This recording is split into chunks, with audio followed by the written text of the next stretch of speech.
ఒకప్పుడు జీవనదిగా ఉన్న మూసీకి తిరిగి పూర్వవైభవం తెచ్చేందుకు కాంగ్రెస్ సర్కార్ అడుగులు వేస్తుంది.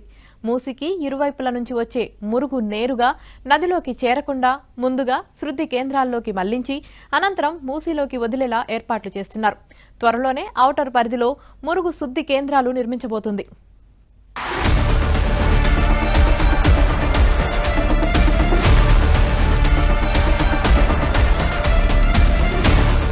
హైదరాబాద్ ఔటర్ రింగ్ రోడ్ లోపల మున్సిపాలిటీలు, కార్పొరేషన్ల పరిధిలో పక్కా మురుగునీటి వ్యవస్థను తీర్చిదిద్దే ప్రణాళికకు జలమండలి రూపకల్పన చేస్తోంది.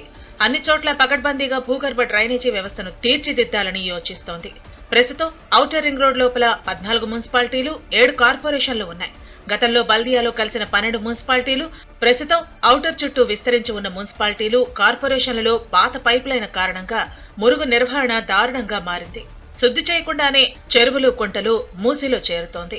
ఔటర్ పరిధిలోని మున్సిపాలిటీలు, కార్పొరేషన్లలో దాదాపు 4600 కిలోమీటర్ల మేరకు డ్రైనేజీ వ్యవస్థ అవసరమని జలమండలి గుర్తించింది. గతంలో బల్దియాలో కలిసిన శివారు మున్సిపాలిటీల్లో 2600 కిలోమీటర్ల వరకు కొత్త వ్యవస్థ ఏర్పాటు చేయాలని అంచనా వేసింది.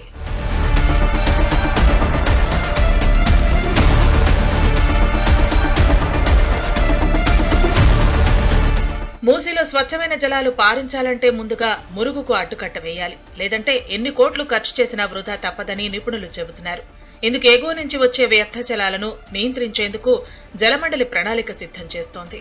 త్వరలో ఔటర్ పరిధిలో కేంద్ర ప్రభుత్వ అమృత్ స్కీమ్, రాష్ట్ర ప్రభుత్వ వాటాతో 32 మురుగు శుద్ధి కేంద్రాలు నిర్మించనుంది. మూసీకి ఇరువైపులా కాలనీలు, ఇతర ప్రాంతాల నుంచి వచ్చే మురుగు నేరుగా నదిలోకి చేరకుండా శుద్ధి కేంద్రాల్లోకి మళ్లించి అనంతరం మూసీలోకి వదులుతారు. అంతకు ముందుగా శుద్ధి కేంద్రాల్లోకి మళ్లించాలంటే పకడ్బందీ వ్యవస్థ అవసరం. ఇన్లెట్లు, అవుట్లెట్లు, ట్రంక్ మెయిన్లు, అంతర్గత లైన్లు ఉండాలి. ఆ దిశగా జలమండలి ప్రణాళికలు రూపొందిస్తోంది.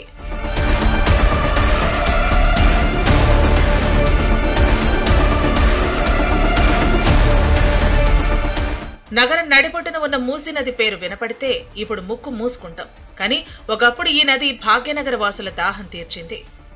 ఒకప్పుడు జీవనదిగా ఉన్న మూసీ కాలక్రమేణా తన ప్రాభవాన్ని కోల్పోసాగింది. హైదరాబాద్ నగర అభివృద్ధి మూసీని మురికి కూపంగా మార్చింది. నగరంలో ఏర్పాటు చేసిన పరిశ్రమలు, డ్రైనేజీ వాటర్ కలిసి మూసీని మురికి నదిగా మార్చాయి. అయితే మూసీకి తిరిగి పూర్వ వైభవం తెచ్చేలా కాంగ్రెస్ ప్రభుత్వం అడుగులు వేస్తోంది.